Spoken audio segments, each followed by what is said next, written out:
So at one of the conferences, I invited a gringo ayahuasquero, Scott Peterson. He has a place called Refugio Antiplano, and he spoke about the diet, and he opened my eyes to start thinking about this. But so I have, and so this diet that people keep passing on from Cortondero to Cortondero to us gringos now, and we pass it on, and people write about it, and it's no salt, no sugar, no oil, and no sex, and that's the diet. If you're going to drink ayahuasca, you need to follow that diet, which makes no sense whatsoever, because the diet should really be, don't eat anything that contains any tyramines, anything fermented, like forget from figs or bananas or beer. Tyramines could be contraindicated for the beta-carbolines, which are in the vine. So what happened just like 120 years ago when they had the big rubber boom in Iquitos is that the indigenous were working, and they were tapping these rubber trees, and they were bringing the balls into Iquitos and giving them to the rubber barons. And these people, the rubber barons, were walking around town in three-piece suits. Must have been really hot. Their wives were in long dresses with parasols, and the men smoking cigars and lighting them with dollars, and they sent their dirty laundry off to Europe to be washed. Imagine. And there's a lot of tiles on the buildings downtown. It's all patrimony. You can't touch these buildings, the outside, because these tiles are so valuable. They were shipped in here from Portugal, I think. Okay.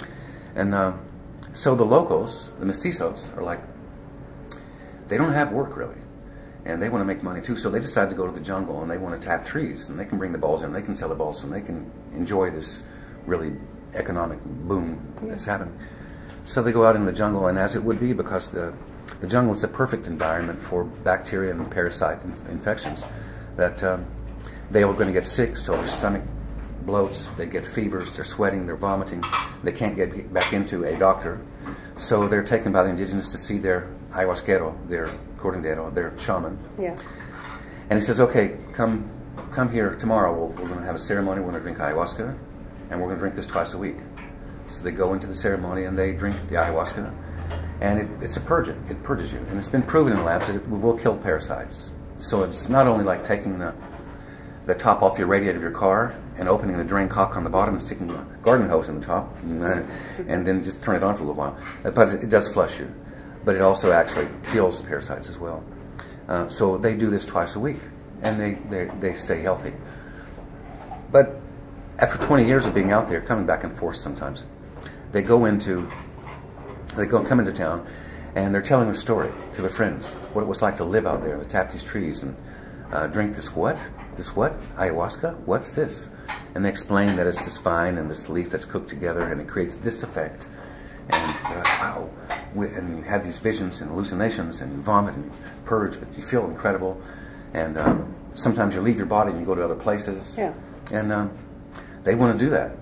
So they say, how do you know how? He said, well, yeah, I've been doing it for 20 years. I know how to cook it.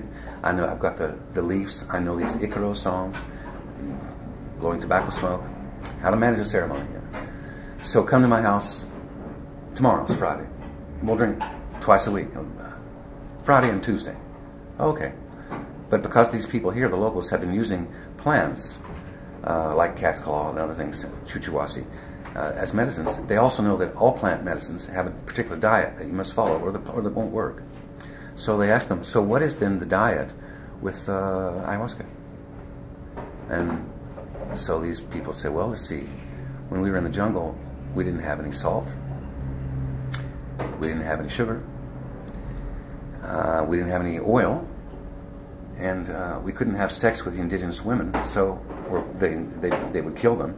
So, all right. So yeah, that's it. That's the diet. That's the diet. No salt, no oil, no sugar, and then no sex. Yeah, okay. So that diet has been passed down for 100 years now, from cortondero to cortondero, ayahuasquero to ayahuasquero, to us, which makes no sense whatsoever. If you go into ceremony and you, like Valentin would teach, and you don't have anything in your stomach, drinking ayahuasca, there's no digestive system happening. So you can drink, this can happen. You can drink the ayahuasca and it gets bound up in your gallbladder. Okay. So you're not going to feel anything. Or it may take 10 hours before it gets pumped into your system. Okay. So, but if you see 4 or 5 other people over there that are they're under the influence and you don't have an effect, then after like an hour, you should probably have a bite of an apple or something. Interesting. to start the digestive process. And if that doesn't work, then you should try another glass. And if that doesn't work, then the next time you drink, you should probably be pre-dosed, because you probably have an inordinate amount of monoamine oxidase occurring in your stomach.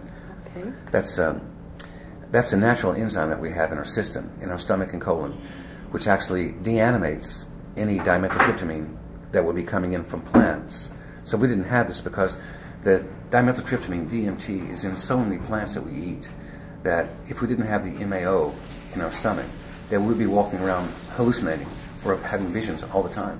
So over the years of evolution, we've naturally developed this MAO. Now the ayahuasca vine itself has an MAO, monoamine oxidase inhibitor. So this, when you drink that, it shuts down your MAO, so the dimethyltryptamine in the leaf part of the drink can get into your system and get past your blood-brain barrier, so you can see. Okay, interesting.